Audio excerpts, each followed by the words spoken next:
Dominik. Witam w kolejnym odcinku 5 pytań do. Cieszę się, że kolejny raz jesteście ze mną. I co? Przechodzimy do rzeczy. Pierwsze pytanie. Zaczynamy od czegoś nie do końca związanego z modą, a bardziej ze stylem życia. Czyli jedni Warszawę kochają, drudzy nienawidzą.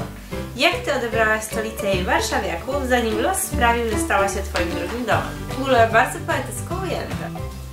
Ze mną i z Warszawą to jest taka trochę dziwna historia.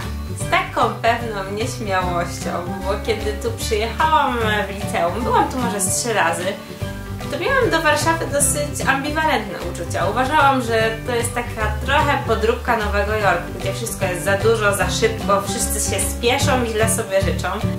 I z tą moją lekką niechęcią zaczęłam tu przyjeżdżać coraz częściej, poznawać coraz więcej fajnych osób, mnóstwo rodowitych warszawiaków, którzy są niesamowitymi ludźmi.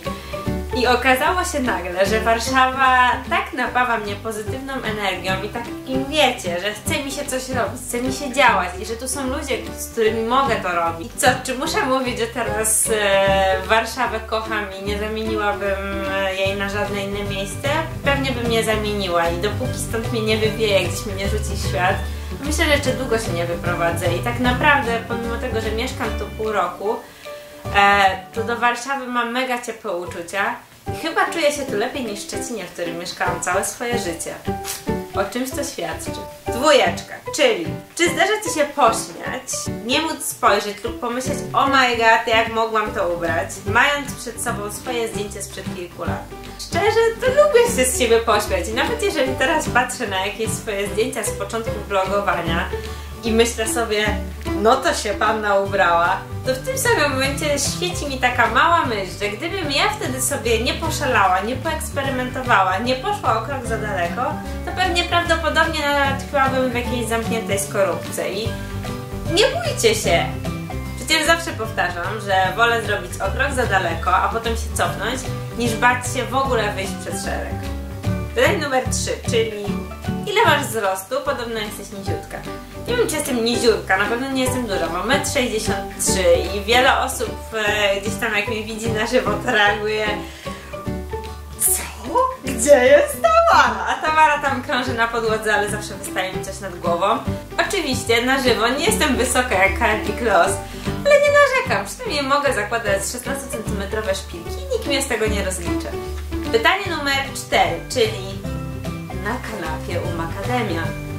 Czy masz już wizję swojej sukni ślubnej, jeżeli planujesz w przyszłości ślub?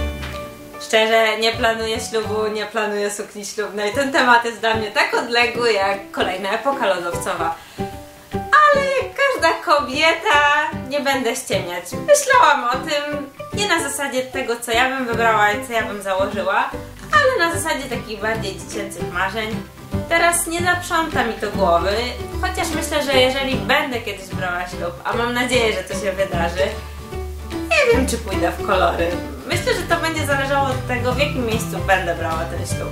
Może to będzie tropikalna plaża na Hawajach, a może jakieś luksusowe centrum na Manhattanie, a może mała kaplica w Warszawie, kto wie. Generalnie myślę, że jeszcze mam sporo czasu, żeby rozważyć ewentualną suknię ślubną, ale szczerze zdecydowanie bliższa jest mi wizja stylizacyjna Carrie Bradshaw niż na przykład takiej Pameli Anderson, która brała ślub w bikini. Na koniec ostatnie pytanie, które już zwiastuje moje ciało. Jaką muzykę lubisz i czy zdarza Ci chodzić po domu śpiewając niebogłosy, słuchając radia? Tak!